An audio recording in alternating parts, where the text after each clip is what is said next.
Tom Bragg. I'm also a heat pump owner, but I'm chairing this evening. Fiona Hughes is going to talk about the practicalities of heat pump installs, and she has a business called Green Heat Co-op in Royston. So over to you, Fiona.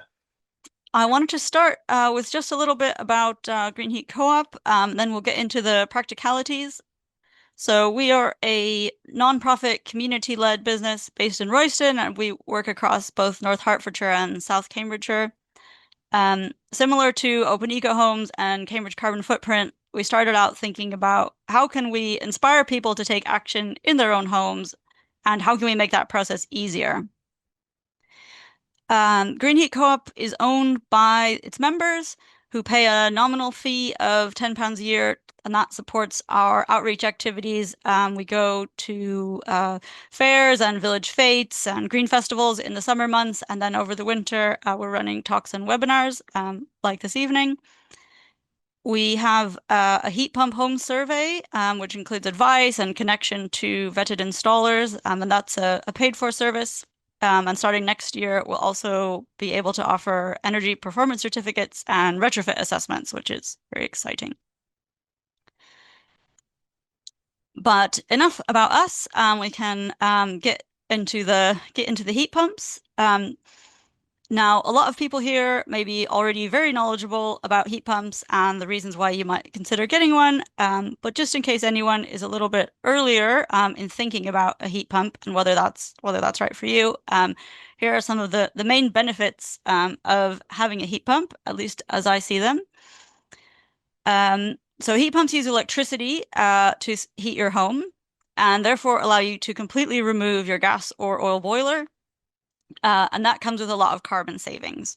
So electricity has got so clean over the last 10, 15 years or so that even if you're just using grid standard electricity, you can save around 60% or more of your home's emissions. And if you have solar panels or you have a zero carbon tariff, then that can be even higher.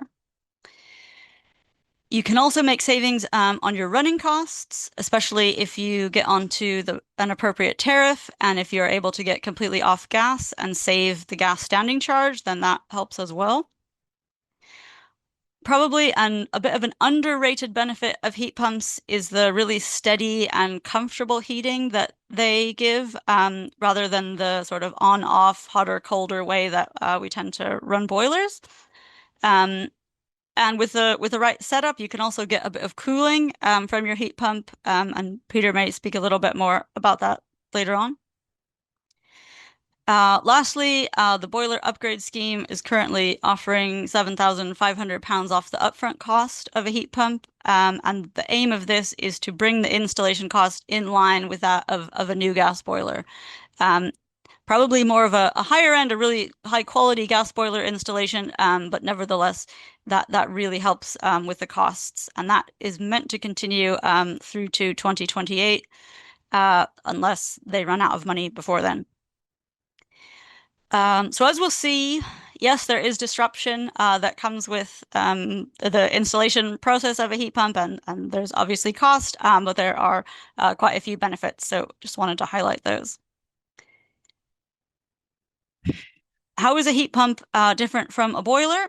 So it's these differences that help explain all the changes that need doing as part of the installation. So just go through these briefly.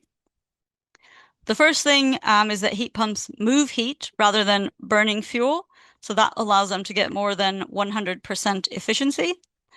They take the majority of the heat from the air, the cold air in the garden, or if a ground source heat pump out of the ground, and then they'd use just a small amount of electricity to raise the temperature of that heat and bring it into your home.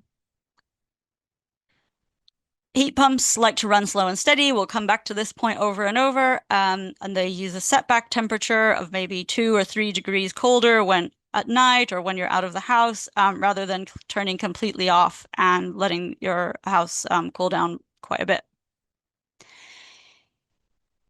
Heat pumps typically need a hot water storage tank, which they can heat up over 1 to 2 hours at night or in the day, maybe when you're out. And so that gives you enough water for showers and baths. So if you have a combi boiler now, that is a bit of a consideration, how that change will work for you. And lastly, heat pumps use a low flow temperature. That is the water that they're sending around the radiators of your house or underfloor heating if you have that, and to your hot water tank. It's not as hot as what a boiler can send.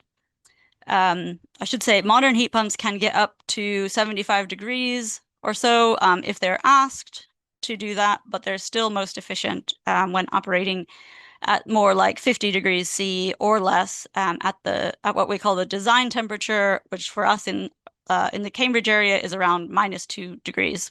So a pretty cold day. And you want your radiators to be warm at that point, warm to heat your house, but not so hot they're going to burn.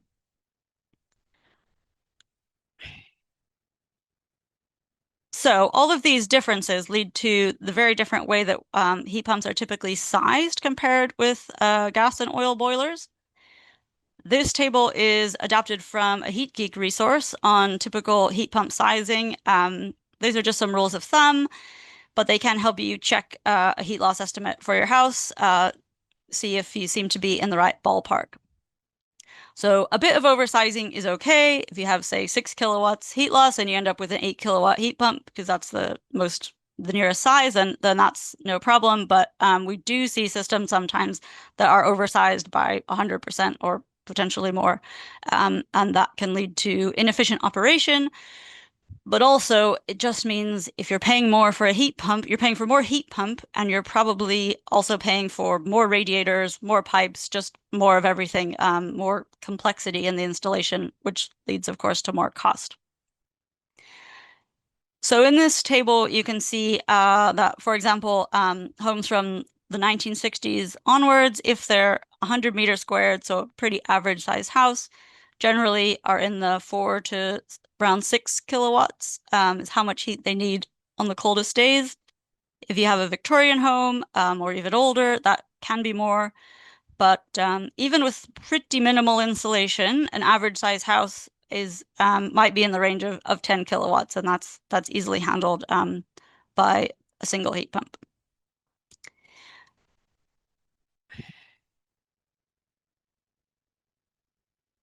Bigger radiators is probably the most common change to the heating system that we see during heat pump installations. How many radiators you need to change and how much bigger, that depends on the existing system and how much thought went into it, if any, when that was being sized, as well as if they've had further insulation added to your home, potentially since it was built and the initial radiators were sized. So if you have had cavity wall insulation added or double glazing, if you've topped up the loft insulation, then it may be that a good number of your radiators are actually okay for a lower flow temperature. This table here is an example from a real house. This is actually John's house, which we'll see a bit more about later on. So on the top, we have the flow temperatures for when it is -2 degrees outside, and then the running cost savings that we estimated for this home as the flow temperature at that condition got cooler and cooler due to upsizing the radiators. But then you can see the number of radiator changes. I think there's about 8 overall in the house, and John was actually able to get down to around 45 with changing less than half of those. And then an estimate of the payback period here. So that was less than 10 years. And worth also noting that John's energy demand is not very high. So his energy costs are not so high. So if someone was using more energy, then they probably would see a larger savings. How much bigger the radiators need to be depends on how hot you run your current system, how many hours of the day you're running it for. When you drop from, say, 60 degrees C in the radiators down to 45 degrees, then that reduces the output of a given radiator by around 50%. And a lot of that will be made up for if you're able to run the system for a longer period of time, for more hours in the day, rather than sort of short and sharp in the morning and when you come home, or before you come home from work. But if you do need to upsize radiators, then important to note there's an option to make them deeper. In addition, of course, you have the option to make them taller or wider. But if you are space constrained, if they're tucked under a window or in a smaller room, you might want to go a bit deeper. So these are pictures from the Stelrad, which is a radiator company, Stelrad's website, and they show the top-down view as radiators get deeper. And yeah, particularly when you're moving into what is called the K2s, the doubles, and the K3s, the triples, there really is quite a bit more heat that can be got out from those. So that can really help in smaller or trickier rooms that might be maybe three walls on the outside or that sort of thing.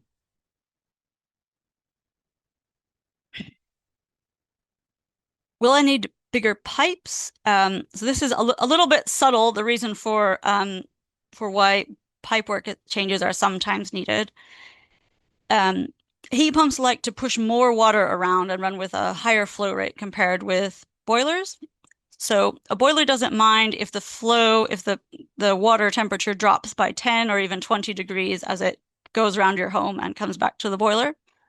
But a heat pump actually prefers, it's more efficient if the temperature coming back is not too much lower than the temperature that it's sending out. Likes to keep those nice and close together.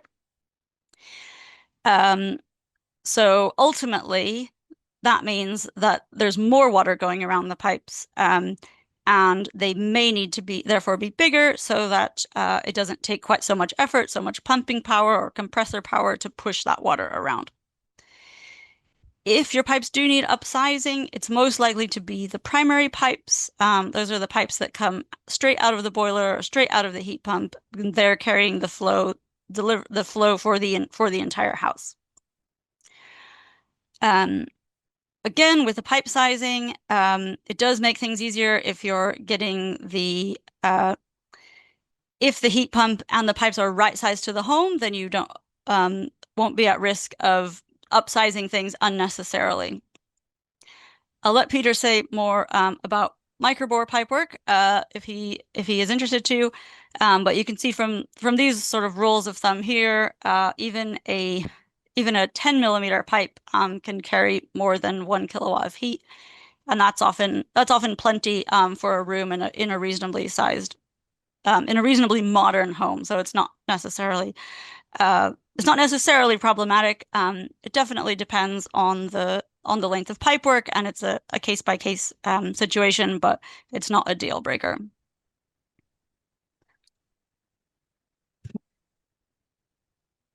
As I mentioned before, you do generally need a hot water cylinder or some sort of hot water storage with a heat pump. But will you need a new one if you already have a cylinder? The consensus on this is changing now, and I believe MCS is now recognizing that in many cases the existing cylinder is actually fine.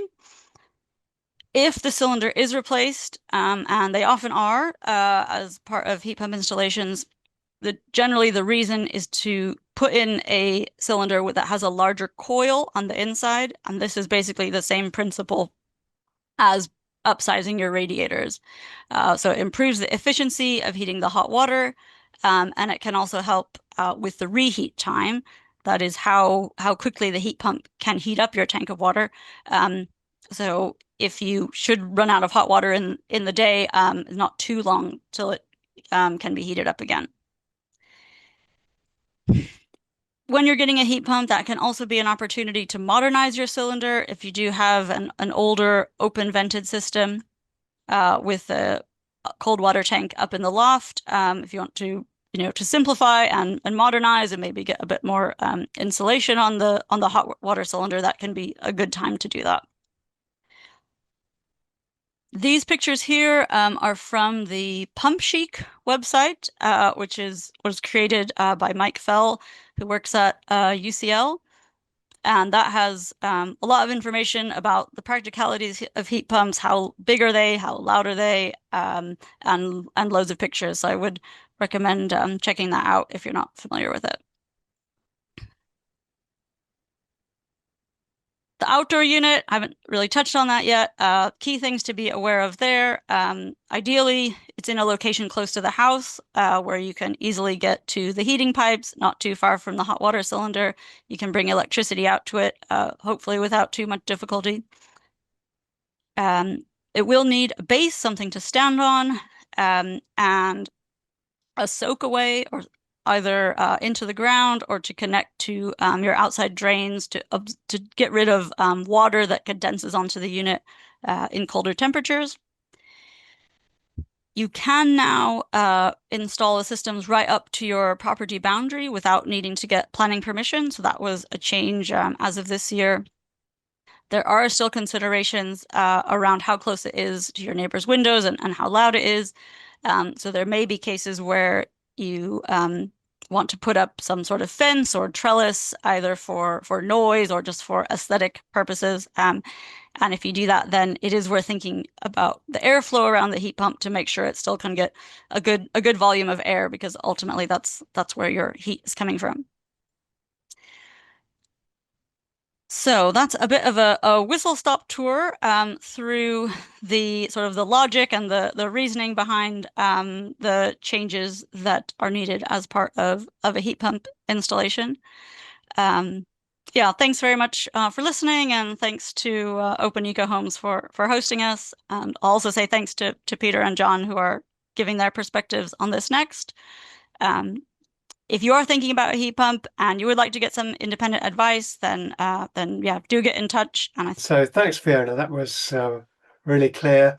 When you have a PDF of all these slides, you'll be able to click on the links that Fiona's been given.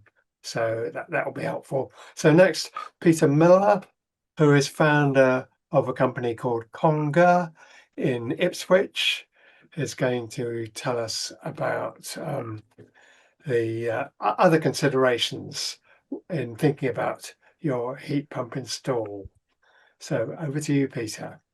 Yes, so we are heat pump installers. At the age of 64 or something, I had a heat pump installed, got cross, thought it wasn't very good, so qualified as a plumber because I couldn't get a plumber, and got MCS approval as certification and started installing heat pumps.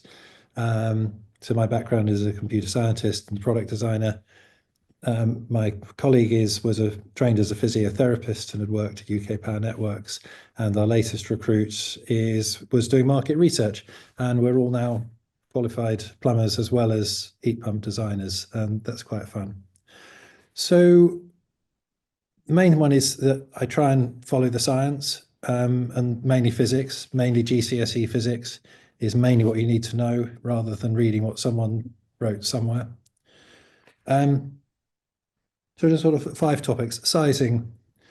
Most houses in the UK need 5 to 7 kilowatts. Our figures are probably a little bit lower than Fiona's. And we got to a little bit of sort of a sticking point where with our customers, they'd say, well, we're not sure we trust you, and shouldn't we put a bigger one in?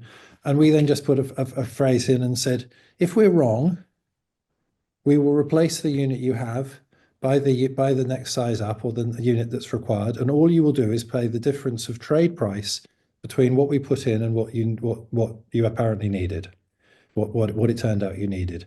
In other words, we would cover a plus £200 or something. So in other words, we would cover the risk of getting it wrong. And we've almost tried to get it wrong, and we haven't. We've had issues with noise with one type of unit, which we don't use anymore, where people just said it was too noisy for a very tranquil location. But size-wise, we've never had anyone say we're cold.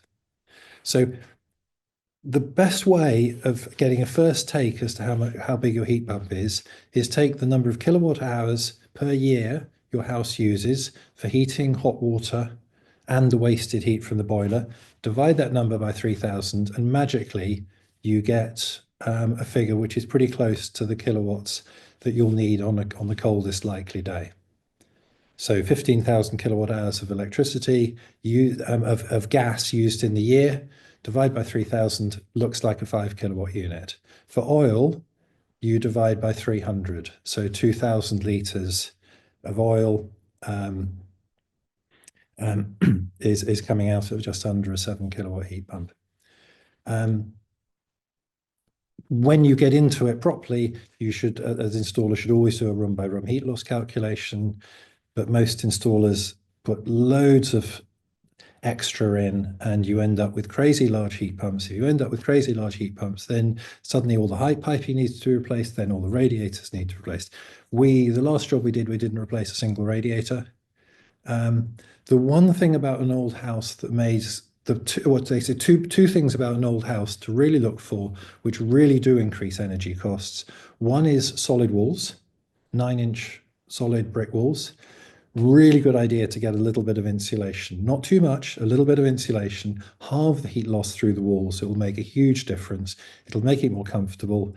If you put too much insulation on, you can make the wall too cold, and then you can get damp, interstitial sort of water in the brickwork, which isn't a good idea. But some insulation is good. And then if you've got really drafty floorboards with ventilation underneath, and you've got a lot of air changes, it's going to be very hard to heat the house. But generally, 80% of the systems we put in are 5 kilowatts. The rest are almost all 7 kilowatts, and then we have sometimes we have crazy large 450 square meter houses. So siting. Peter, can I just say, we're a bit behind. You're probably going to have to skip through these a bit. Sure. And can you let people in? There's someone waiting. Yeah, it's best to have easy pipe runs to the current boiler location, not too close to the neighbour's window. You can't have the unit, most of the modern units, very close to windows and doors that are opening, and you need somewhere for the whole cold air to go to, cold air in the winter, hot air in the summer, that won't damage your precious plants. Hang on, right. Piping, yeah, generally 22 millimeter piping, old-fashioned 3/4 is completely adequate for primary feeds. For a 5 kilowatt heat pump, that's fine. For a 7 kilowatt unit, as long as it diverges reasonably quickly, it's also fine. I deliberately put a 7 kilowatt heat pump in my house, which, by the way, is 100 years old, 5-bedroom detached house, and we've got a 7 kilowatt heat pump in. And we deliberately I ran it on 22 millimeter pipes, and it's okay, it's fine. 15 millimeter pipes, yeah, the normal 1/2-inch pipes will do 3 kilowatts. Now, in other words, if you have the pipe diverges and you've got upstairs and downstairs, those can be, each one of those for most houses can be on 15 mil pipe. And then microbore piping, 8, 10, 12 millimeter external, is normally fine for a single radiator. Again, we do the calculations. We've done 3 systems with microbore piping recently, but you should do calculations. Hot water cylinders, basically we ask a simple question when we do an install: are you happy with the quantity of hot water? Are you happy with the pressure of hot water? And if the answer to both those questions is yes, we say fine, we will leave your cylinder. We've been doing this for at least 18 months. The industry is now starting to catch up. More people are saying that. APHC, who assess us annually, are totally happy with our thinking on that. The payback period for replacing a cylinder is 100 years. Something like between 50 and 100 years, depending on whether you've got how much you're paying for your electricity. But heat pumps didn't used to be able to do it because they didn't used to be able to heat water to 70 centigrade. They now can. So really, you don't need to do that. But if you do replace a cylinder, if we're short of space, we use a reheat system we've designed. So, this 120 litre cylinder here, you can see the 2 cold water cisterns from the old unvented cylinder. The cylinder is actually not much bigger than those 2 cisterns, and forgetting the cylinder itself. the old cylinder that came out. And we try and tuck that away in a place to free up space within the house. We try and free up, we're removing a boiler from the house. We can remove a cylinder from the house. Sometimes we can possibly put the cylinder up in the loft. Smaller cylinders recover. Anyway, there's that you don't, when you see these big cylinders as high as a person, that's not normally necessary. Cooling, heat pumps can easily and cheaply provide a gentle cooling in the summer as well as the winter. They can take the pain out of the very hot systems. Generally, half our customers say, why would I want cooling? My house is fine. Other ones go, that's a major selling point. Just depends on the house. Some houses overheat like crazy, some don't. You won't get temperatures down to sort of American shopping mall in the summer temperatures because you can't take the water below 18 centigrade without forming condensation. And generally the heating systems are not set up to have very cold water in them. But even at 18 centigrade, it will create an 18-degree breeze in the property. And last summer, one of our customers said it was a refuge. I could go to the one place where we had the cooling, and it was just wonderful. And I had my experience that the previous year. Radiators aren't effective at cooling, but you can, on a one-by-one basis, you can replace them with fan convectors, or you can put fans onto the radiator itself. There are lots of settings and adjustments to get a heat pump working really well, and poor settings can be catastrophic to performance and running costs. A poorly set up boiler might be 15% cost 15% more to run than a well set up system. For a heat pump, it can easily be a factor of 2. And typically we will make a separate visit for a few hours into the heating season when the heating's actually out. You can't prove that the thing works if you installed it in the summer. You have to go back in the heating season, make sure radiators are balanced, get the settings right. And then there are other systems which can tune when your heat pump runs to take advantage of cheaper electricity. Anyone who's paying attention might notice a heat curve of 0.1 on a Valent heat pump is incredibly low. That is because we have it externally controlled. It was at an expensive time of day, and so they'd basically dialed the temperature of the water right down, and then as soon as we got in the cheap period, they dial it right back up again. So there are some, and I'm confident we can get sort of running costs 30 or 40% lower than gas. 3 years ago, I was hoping that we'd be able to equal the running costs of gas. So we cover East Anglia, we cover the East Cambridge area. I lived there for 25 years. We've got 2 teams of local heating engineers who do installs in the area. We've got capacity at the moment. Sometimes we don't, sometimes we do. At the moment, we have capacity. So we'd love to hear from you if you'd like something done this heating season, ideally. And that's me done. Thanks, Peter. Yeah, really clear and more good ideas. So finally, John Summerville is going to tell us about his own heat pump install in Royston. Over to you, John. Okay, so yeah, hi everyone. I'm John. We're in Royston. Fiona helped us set up and specify a heat pump. In terms of our house, it's over 100 years old. It's a little bit unusual in that we've pretty heavily refurbished it. So we've insulated the walls, the loft, generally done everything to quite a high standard. We also have solar. Previously, we had a old style gas boiler. We'd ran off an air-to-air mini split heat pump, which is probably an air conditioner to most people, for a few years. And we also had a 4 kilowatt wood burner. The system we had installed just over a year ago was a Valiant 5 kilowatt, which I think was the system Pete was saying he normally installs. We also had quite a fancy tank, which is as tall as me, and open energy monitor software that we found really quite useful in terms of monitoring it as it was running. So we decided to get a heat pump because we ultimately wanted to be more comfortable. When we had a wood burner and when we had air-to-air mini splits, we always had rooms that were warm rooms and rooms that were cold rooms. And we didn't particularly want that. Although we put a lot of effort in, we're still not a passive house standard. So the rooms that didn't have the heating in were colder. Nothing catastrophic, but not really the sort of comfort we'd been aiming for. We also wanted to get fully off gas and sort of bring the carbon emissions down to, well, in theory, negative once you include the solar.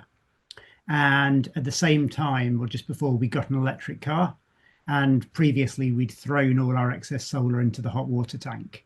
And as soon as we got an electric car, we realized actually that was a much more efficient place to throw all our excess solar than just use it to relatively inefficiently heat up the hot water when we could be at 300 or 400% efficient for that. So we wanted to be carbon negative. We wanted to get off gas. And we also wanted a sort of single, easy to use and easy to control heating system that gave us stable temperature throughout the house. And we achieved all those. So I think there's been some alluding to in terms of the previous speakers. There's different standards of install out there, and you can trade off money for running costs versus system costs. They are quite different to a boiler. There's lots you can optimize, and it sounds like Pete is probably the person you want to speak to if you want to do that. The monitoring and controls, apps, things like that, they can be very hard to add on later. So if you've got certain things you want in terms of controls or apps, it's better to get those installed at the time. And it can also be really good to coordinate with other upgrades on your house at the same time. So the example Pete gave was, if you want to put a little bit of insulation on a solid wall, you don't want to do that after you've just screwed a radiator to it. It would be natural to do that as part of the install. There's also questions of if you're an optimizer. I definitely am an optimizer. Or if you're a fit and forget sort of person. So this is a year's worth of data for our house. So seasonal coefficient of performance, that's the average efficiency divided by 100 that we get over the whole year. So sort of 360% efficient, and that includes hot water. And relatively low heat demand. So the numbers that Fiona gave earlier based on our house, for your typical house, they'd probably be double that, and the savings would also be probably circa double that. So in terms of installation and planning, a couple of things that caught us out, hopefully these have got better, is we needed planning. I think most of the reasons for that have gone now. We also needed an EPC, and we only found out about that halfway through the installs. We had to rush through getting an EPC in order to not end up spending another £7,500. We spent a fair bit of effort in getting used to running our radiators at low temperatures. It's a totally different approach. You will have this strange psychology that you'll think the system's not working, even though the rooms are warm. It is really, and I'm a physicist by background, and I still have to look at the app to persuade myself that everything's working fine. Because I've had a whole life of feeling hot radiators to convince myself that the heating's on. Heat loss report is a really useful thing. We got Fiona to do that because I wanted somebody who didn't have skin in the game, essentially, to tell us what we should have and explain the trade-offs rather than someone who had a particular agenda. We also went for quite a large hot water tank. We did that so we could run it at, I guess, in terms of the physics, rather than having a 100 litre tank at 70, we've got a 200 litre tank running at about 45. When there's been a few people talking about running at lower temperatures, and I think the important thing is your house isn't at a lower temperature, and when you're having a shower, the water isn't at a lower temperature. It's just the way the heat pump is dealing with that water. So, for example, the thermostatic valve in our shower will be probably running 80% hot water out of the tank rather than 50% to give us a 40-degree hot shower. running a big hot water tank also means you can run it overnight. You can run it on smart tariffs. You can get some additional savings. If you don't have a smart meter, I'd think about getting one. It can be really quite slow and occasionally a little bit painful. And that probably halves the cost of us having a heat pump, having a smart meter. So there is a real benefit there. And if you may have to have your pipes changed, working out where they go, I wish I'd worked that out in advance so I could have been a bit helpful and taken up a few floorboards. This is Alex, our plumber, thinking, oh dear, these are 22mm tongue and groove floorboards that are 8x4, and they were fun to get up, let's say, but well, he had the fun. In terms of the sort of, Fiona had asked me to say a bit about the installation process. I think basically consider your installer, really. I've always been of the view that the easier you make the job for the installer, then the more flexible they're going to be about all those quirks and preferences you've got about exactly where radiators go and things like that.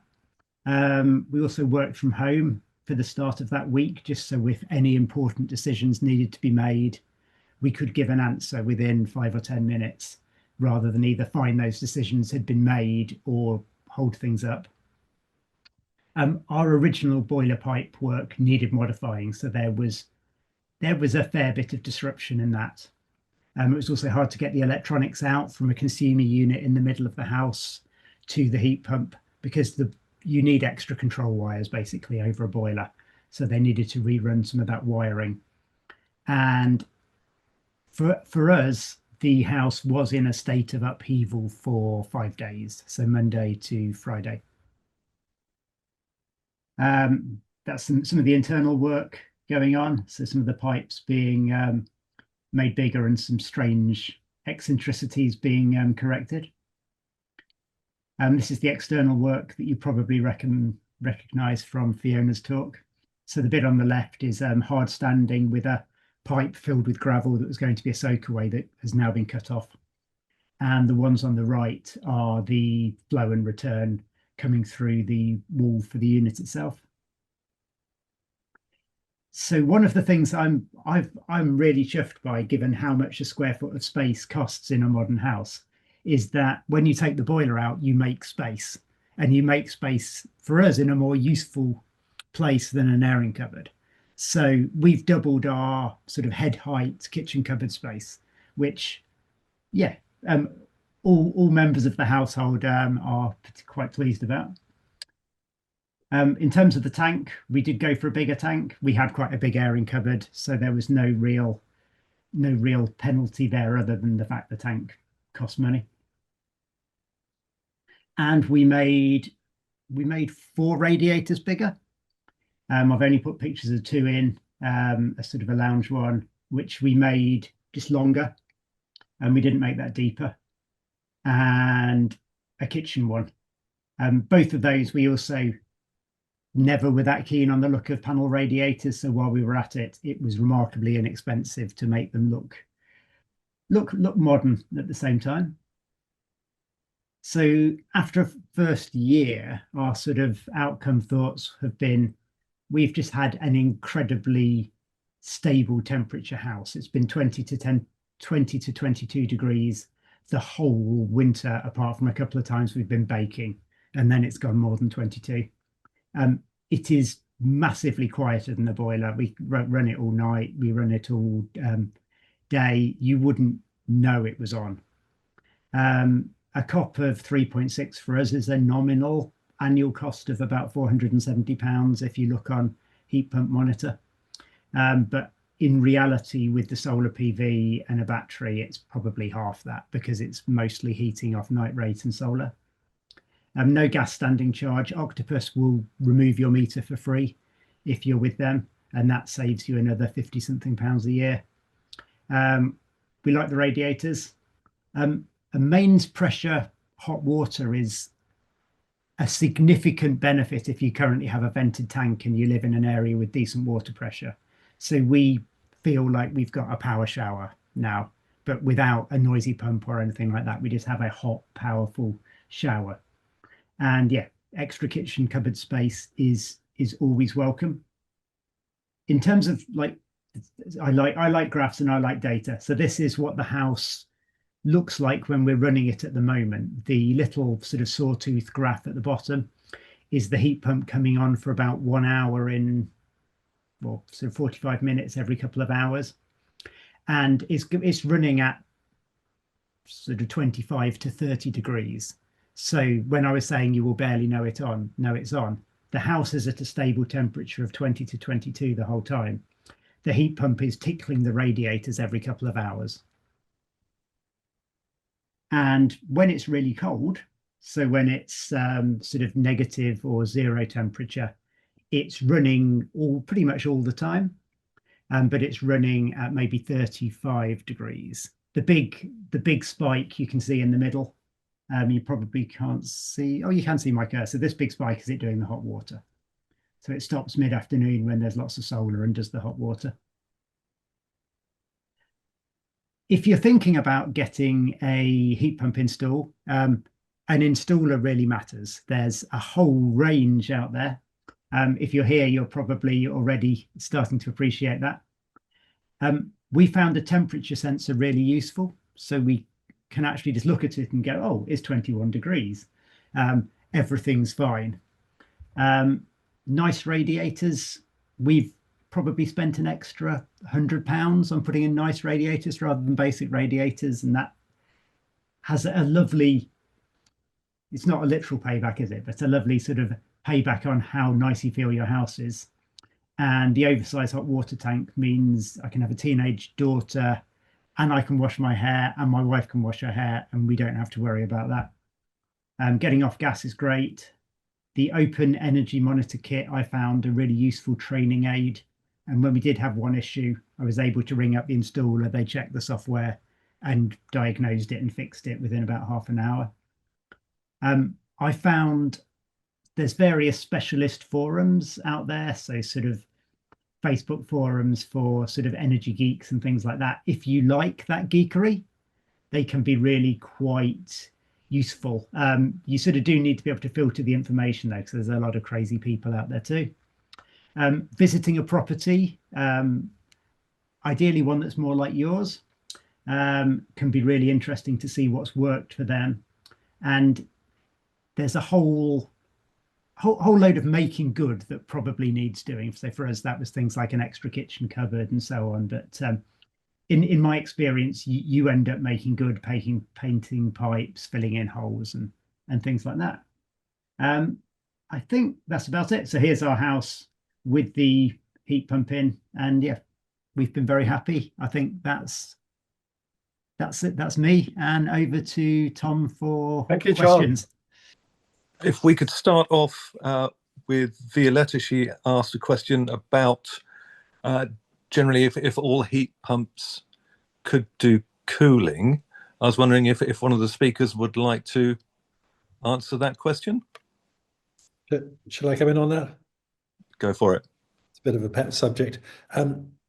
Any heat pump that is providing heat in the winter has to be able to turn around to do cooling, otherwise it can't clear the ice off the unit. So it has to have the hardware capability to reverse itself, and nearly all of them can do cooling in the summer. Some of them have better controls to do it without getting condensation on the pipes. Radiators don't work very well. You need to put fan assist on them or replace them. Underfloor heating does work well, but generally the answer is yes. You should be able to get some cooling out of any heat pump. You might need to do some work yourself to figure out how to do it. And you might need to specify, request that specific thing through the installer, because sometimes a heat pump might need to be chipped in order to provide that. Okay, so if you're having a heat pump installed, it would be good to say that that's a requirement. If you've had a heat pump installed, you should be able to make something happen. Vaillant charged £295 for the cooling plug, which has a single resistor in it. You can buy exactly the same feature from Vaillant for £6.50, which is what we do, or you could buy yourself a resistor for 3p, which we don't do because we feel that might void the warranty. Most heat pumps don't require that sort of nonsense. Vaillant have got themselves in a muddle and are looking a bit foolish about it. Okay, we've got a great question coming from Jay Watson. Would you like to unmute yourself and ask your question? Yeah, sure. So I currently live in my house, but I might be moving abroad, so I'm thinking about renting it out. And yeah, so I'm just wondering if there's anything specific around tenants, because I guess it's quite a change, isn't it, having a heat pump and everything. So I'm just wondering if there's anything around education or keeping the space around the pump clear. I don't know. I don't know if anyone's got any sort of pointers of what you should think about if you're a landlord or landlady. Definitely I think there's definitely things to think about. I know some landlords have asked their heat pump installer to come and have a chat with the tenants, or if there's a new tenant coming in, they'll ask the installer, please could you come have a chat with them just to walk them through it. I mean, as if they just purchased it themselves, in a new house, it's something different. Certainly things like keeping the area around the unit clear is important. This is also where monitoring can come in. So some installers offer we'll put in the monitoring kit, and some of the there's more built-in monitoring coming forward. So it is possible, I think, with some systems that the installer might get an alert, something's not right with the heat pump, and it might be, oh, someone's put a door in front of it today, and then that let's move that out of the way before something really goes wrong. I would add, if the tenant is paying the electricity bill, that's probably a good start, because if they do silly things, they will feel it rather than you feeling it. Yes, making sure that people understand slow and steady and basically don't, just fall into the trap of getting high costs. And yes, I mean, Vaillant has, we have ample information. So if there's a problem, we can look at the last weeks of data, 1 week of data, and there are all sorts of issues that we can identify without getting off the sofa. In the evening, someone messages, and within a couple of minutes, I can be back to them and say, right, you need to do this or that. And one can look for general operating performance. I think that the biggest risk is someone just going back and say, well, I'll just turn it off at night and turn it on at the morning, and I'll turn it off when I go out, and I'll turn it on when I come back, and then get cross. And Ian has just made a comment in the chat that Octopus have recently launched a tenant tariff for social housing. So it seems the industry is kind of aware of landlord and tenant issues, and is kind of aiming to cover those areas. So if we move on to an early question from Daniel about the siting of a heat pump, as John mentioned in his talk, briefly noted about planning permission at the front of the house. Daniel, would you like to unmute and ask your question about siting of a heat pump?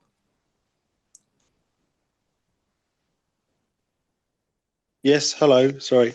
Yeah, just wondering, thinking of the best place to fit it, and thinking rather than having this thing in my garden where I'd have to look at it a lot, I could have it out the front. But then I thought, maybe is there a risk of it being stolen? How are they likely to be sold on and fitted on other houses cheaply, or is there things we can do to bolt big bits of metal around them to keep them safe? But then obviously that might look ugly as well. So yeah. Hey, John, you hinted at the planning requirement for because your heat pump is out at the front of your house. If you could elaborate on that a little bit. So our planning actually came because we had an air-to-air unit, which we were advised counted as a heat pump. And if you have a second heat pump, you need planning permission. So it wasn't to do with the front of the house. It was to do with the fact that we already had an air conditioner around the back of the house. In terms of stealing units and securing them, I'll leave those to the installers. Yeah, so Go ahead. so out the front, it's an issue if you're in a conservation zone or if you're a listed building. Otherwise, being out the front is not a planning requirement. Stealing, very early days in Jaywick, which is a rather famous, very poor village on the coast of Suffolk, Essex. They put heat pumps in and they disappeared very, very quickly because there were a lot of scrap dealers there, and it's a very rough area. It's an extraordinary place. It's completely unplanned place from East Londoners from after the war. Generally, it's not an issue. The other thing is, just because it's out the front doesn't mean anyone has to see it. You can disguise it with trellising and so forth. I believe in Scandinavia they put them out the front to show them off, to show they've got one. So I wouldn't have that as an issue, but do be a creative. And when Valent and other people say you shouldn't put anything within a meter of the front of the unit, just use your common sense, and a bit of physics and a bit of trellising really isn't going to cause any problems. Heat did some really good tests where they boxed a heat pump in more and more and more and more, crazy levels of cardboard and things around it, stopping the airflow, and it just kept going. So having it a bit constrained is absolutely not an issue. Disguising it visually should be entirely possible. Fantastic. Tom, would you like to wrap up kind of initially before we then go on to an extra extended Yes, session? yes. Okay, I will. Sorry, I've got to get some slides. So,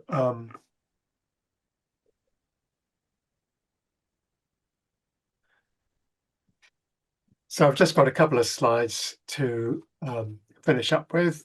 So we have a slide here about the next steps you might make with various links. There's still another 10 days in this season of Open Eco Homes with some other tours, home tours, and one more talk. And anyway, you can follow through those different links there. So, and when you leave this meeting, I believe a event feedback form will pop up on your screen. So it really helps us if you'll tell us, how this event was for you, in particular, give us tips on how to do how to make these talks even better. We love your feedback on that. And so finally, so here's unexpectedly, I think, an appeal. If you want to make a donation, that helps. This project Open Eco Homes is run by the charity Cambridge Carbon Footprint, and your donations really help us. And there's a link. I think Paul will post one in the chat. And so this is the end of the main presentation, but we'll stay on a bit for more questions and answers, particularly if you've got a question still to ask, please hang around and we'll see how that is. Thank you very much, everyone. Have a good evening. Thank you. Very good. Thanks. Thanks, Kirk. So, Wookie, I know you had a couple of questions. Would you like to join us with the underfloor and the bonus question? Yeah, okay. Yeah, so I've been stalled on trying to decide which sort of install to do, and I was just wondering whether anyone had any experience of how much difference underfloor heating versus radiators actually makes to your system efficiency, or overall heat usage. And then even more interestingly, how much difference does it make if you use a ground source heat pump with a borehole or a ground loop? And I thought that probably makes more difference if your house has a very low heat loss, because you only need to heat it on genuinely cold days. So the ground to air temperature is significant more of the time than a typical install. Or is it all, it depends? I could start with the underfloor heating question. Have some thoughts on that. I mean it basically comes back to the flow temperature, you know, and how low can you go? With underfloor, the answer is very, very low. However, I mean, John, your house was around I mean you were only pushing 35 degrees when it was really cold for the flow temperature. So that is probably pretty competitive, I would say, with where an underfloor heating system is likely to be. Anyways, Peter, maybe you have a view on this. Yeah, I mean, I'm going to combine both of Wookie's questions. Air source heat pumps have become so good that quite a lot of these issues are no longer issues. We won't push someone to do underfloor heating. I've never lived with underfloor heating. I'm told for people who have it, it's lovely, it's very comfortable, there's nothing on the walls. And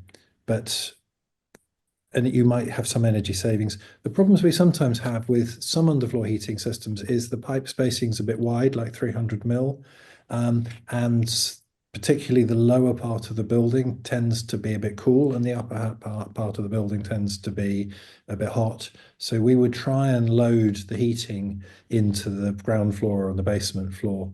And sometimes with underfloor heating, that's a little bit difficult to put more in because you only get so much per square meter. But make sure you've got 100 to 150 mil spacing if you're doing it. Ground source heat pumps, it's just irrelevant. Air source heat pumps cost less than getting the ground source drilling thing to site, and spend your money getting a huge PV array and get yourself a decent heat pump, get yourself a flow rate down by spending money on radiators, and then ground loops and boreholes, they're just, I think they're history, apart from commercial properties and, you know, very unusual situations. That's my take on it anyway. One of the places where there still are a number of ground source heat pumps going in are institutions that have a very, very long view financially, because it does cost a lot to put the boreholes in, for example. But you will, if you are an Oxbridge College, if you are the National Trust, and you are like seriously considering, you know, let me think about my costs over 50, 100, 150 years, then those institutions are making those decisions. But for more sort of mere mortals with the sort of normal access to funds, it's very difficult now to make a case for ground source heat pumps. I guess those examples had aesthetic benefits as well, if you're a Cambridge College or something along those lines. Yeah. And so Cambridge colleges that are on the CAM are increasingly using water source heat pumps from the river. Darwin is the latest. But that is a kind of limited resource. There will come a limit to how much cooler heat pumps can make the river without you know, damaging the ecology. One place where they're really good is when the London Underground was built, it was advertised as a place to go to cool down in the summer, because the clay under London was at 12 to 13, 14 centigrade. The clay round the Underground is now at 20 centigrade or whatever. So it's really encouraging companies, I believe, to put boreholes down and take the heat out from around the Underground, because we all know how hot it is. But unless that's the main case I would have for a ground source heat pump. Cooling the ground down. In terms of your downstairs, one thing we did, just to mean we changed less radiators, is we only changed one radiator upstairs. All the rest we essentially oversized downstairs, and that worked. We've got a door at the bottom of the stairs, which I guess is not every house has, but that means we can have a cooler upstairs where we sleep, a warmer downstairs, and we don't take up space upstairs where it's a premium, and that worked really nicely. So I imagine underfloor heating could be quite nice if you want to pay a premium for it. But alternatively, very tall modern radiators. You can get a lot of kilowatts of radiator on if you don't mind going 1800 tall. Just okay, so but bear in mind, heat loss calculations, room by room heat loss calculations, completely fail to take into the fact that heat rises. So, you know, if we see bedrooms that are undersupplied by radiators and downstairs which is oversupplied, we're happy because we know that the heat's going to go up and we know the calculations don't take that into account.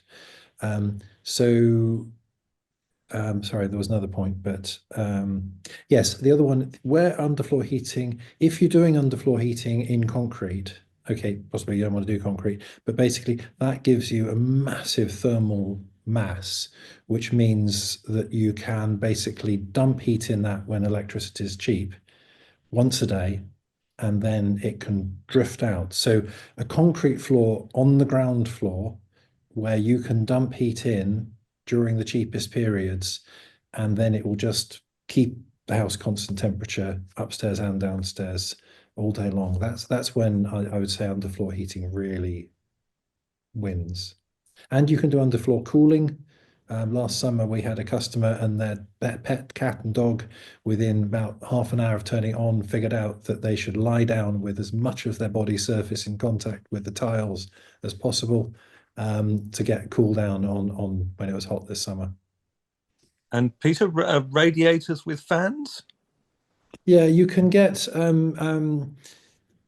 best sort of homebrew things because the things you buy now don't tend to do them. But basically, the problem with a radiator, the pipes tend to be at the bottom. Hot water comes in one side, goes out the other side. Hot water rises, so it fills the whole volume of the radiator with hot water. Cold water going through the radiator sinks, so it comes in at the bottom, goes out the bottom, and it stays at the bottom. But if you put fans to basically blow air through the fins of the radiator, you can increase their capacity at cooling. You could also pull them out and put in a fan convector, which is something that we're making more of and learning more about, and you can talk to us about. Fan convectors are a quarter of the size, between a third and a quarter of the size of a radiator. So you can get a lot more heat out of it in the winter per unit area if you're short of space in a bathroom or a kitchen or something. And also they can do a useful amount of cooling, more than a radiator can. Another question from the chat from Jay Watson. Would you like to unmute and ask your question? Sure. I mean, I know at the end of the day, it always comes down to the heat loss survey, but then it doesn't seem like they're that accurate. So my question is, can you get away with minimal insulation in a terraced house, or is that just a really bad idea? Yes, you can heat anything. You just need to crank it up and have a massive pump, I guess. Or... We did in Birmingham, we did an end of terrace solid wall house. The person didn't want to insulate for various understandable reasons. He put a 7 kilowatt unit in, and afterwards concluded that probably he could have got away with the 5 kilowatt when but look, the fact is, if you have solid walls, half your heat will be going out through the walls. Yeah. So if you can insulate your walls, you will halve, you will nearly halve. A small amount of insulation will cut down by a factor of 3 the heat going through the walls. And you can do that when you redecorate. You can do that on a room by room basis if you're doing internal wall insulation, which you have be careful because you can get it wrong. It's in the east of England where we don't have driving rain, it's harder to get it wrong. But 25 millimeters of internal insulation, insulated plasterboard. Just depends how complicated the outside walls are, whether you've got lots of bay windows, sockets, radiators, which would make it hard, or whether if you've got a big blank wall, do it. And you don't have to do every single wall, but bear in mind, you will watch out for areas where you get mold on old walls, particularly behind furniture and things where there's very little air movement. But the fact is, don't let that stop you. Or do the calculations, and see what the sums come out at, and then possibly, we did a customer just recently, and they have it in their intention to do it. We've designed so that they'll be comfortable without doing it, but they just know that when they do it, their flow temperature will go down from 50 to 40.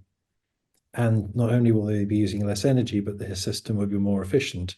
But we didn't change the radiators because we said, look, bank the money that we would have spent on more radiators and then use it in due course. I think they're waiting for their cat to die that's pissing on the carpet in the bedroom, to be honest. And then they're going to redecorate the Quite a bedroom. niche reason. Yeah. But you get the idea. This is a process that you're going through. Well, this is it. I was just wondering whether to kind of move up the heat pump installation if the grant's looking a bit more dodgy, and I have some personal things that make me want to speed it up, like moving away and things like that. So yeah, just curious about that. And so do you have a mid-terrace house? Yeah. So, you've got a lot of walls that are very well insulated. Or Yeah, and it's very kind of long as well, so that might work in my favour. So exactly. like So, the long walls, and compared to a detached house, you're way ahead. Yeah, I'd say it's probably relevant from mid-terrace. I talked about an end of terrace in Birmingham. Take your annual gas consumption, divide the number by 3,000. So I'm guessing you'll be about 15,000 kilowatt hours per year. Divide by 3,000. If you're coming out anywhere between a 5 kilowatt and a 7 kilowatt, you're fine. Yeah, I just did that actually. It came out more like 3 or 4. So yeah, you're fine. Don't worry about it. But all these considerations around, should I do my walls? Will I save more? Will I save more money? Like all of that is still true with a boiler, right? We just tend to, not think about it. When you are moving to low temperature heating, which is what we are meant to be, I think, legally installing for all systems, but that's not always happening. Then that brings up these issues and these different trade-offs. But I mean, the principle stands for all types of heating. Super, thanks. The smallest heat pump you can practically buy is 5 kilowatts, and that you're going to have to install the smallest heat pump. It'll work with 22 millimeter piping, which you've probably got. It'll probably work with the radiators you've got, because they were designed when your house was less efficient, and they were designed for intermittent heating. So probably you can just bung in. I think the ideal on a terrace is to live between two rich pensioners who by their age will like to have their houses overheated, so you can just turn off your heating, not have any insulation, and just draw the heat in from their houses. Not always achievable, but certainly kind of an ideal proposition. We always get questions that cover costs of installation.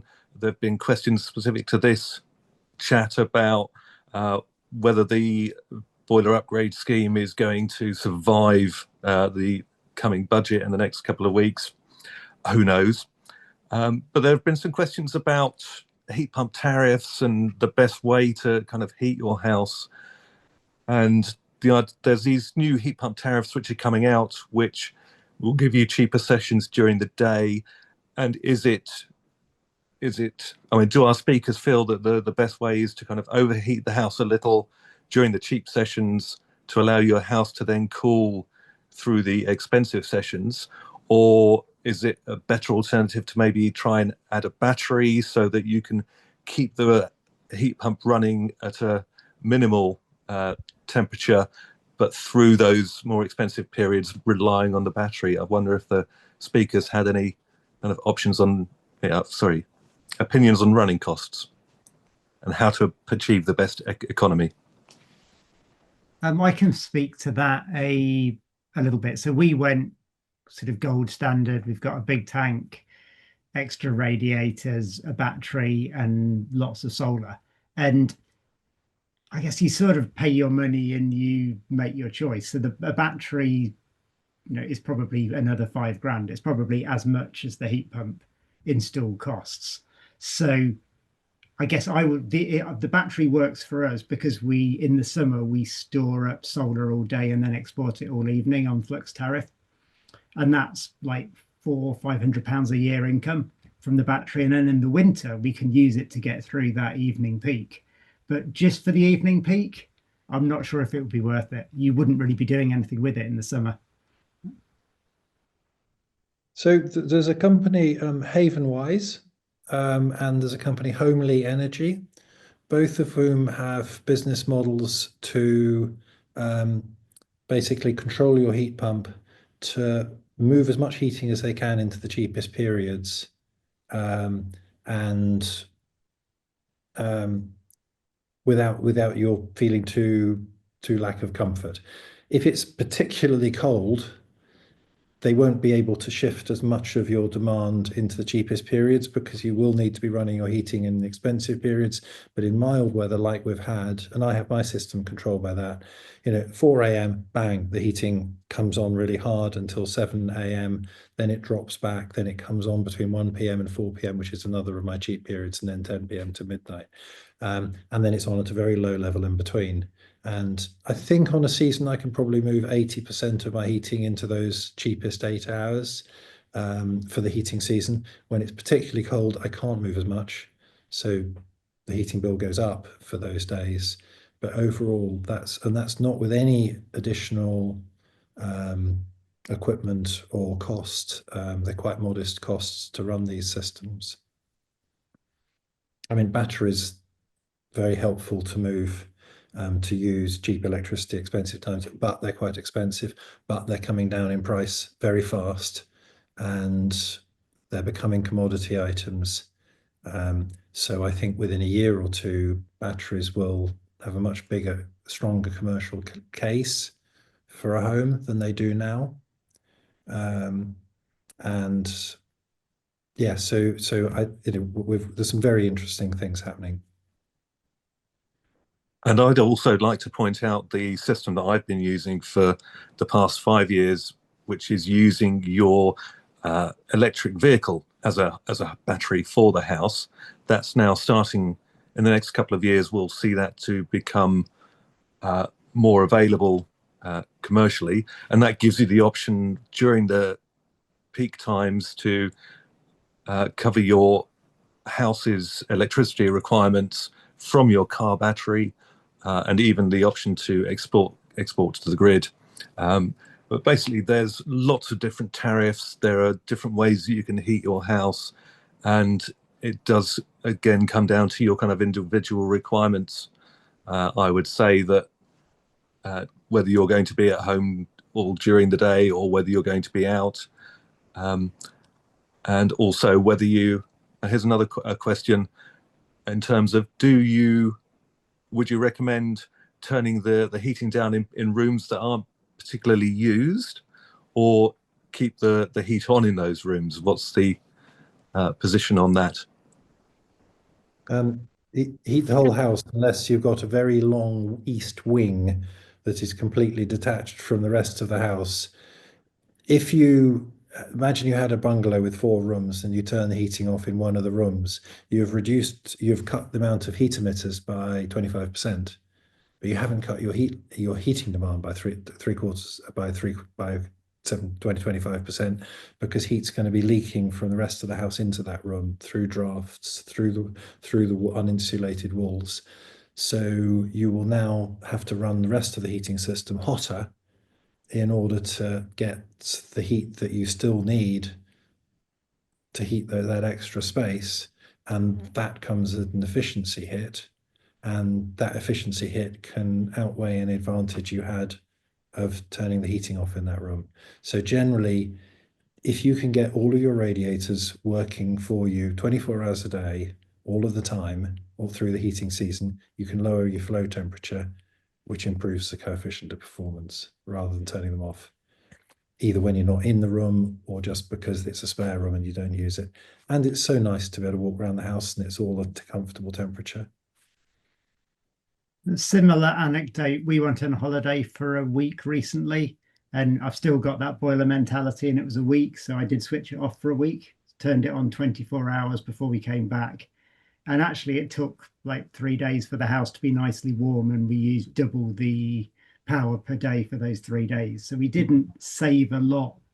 And we actually had a less comfortable house for the 2 days after we got back. So I would have set it back like a couple of degrees rather than 10. if I did that, if I was to do that again. Okay. How are we running out of questions, Paul? We are running out of questions, yes.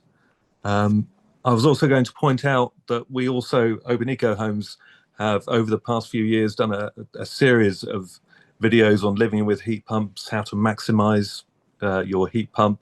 So clicking the links from the chat, which will be sent to you, you can access the back catalogue of Open Eco Homes videos and watch to your heart's content and really get an idea of how it would all suit you best. But yes, we're kind of out of questions, so I don't know if you wanted to wrap things up. I think I will. So I kind of said it earlier. When you leave, you'll get a form pop up to give us some feedback. That would be great if you can help with that. Thank you very much to all our speakers and questioners and everyone who's come for an interesting evening. And I hope you do well with your heat pumps now. We're looking forward to our install. And pay attention to the budget, because while we've been in this meeting, my business partners shared me a Guardian article talking about potential reductions of availability of bus grant, which would be very disappointing. I've put a link to that article in the chat earlier on, so if anybody wants to read that, scroll up to the top.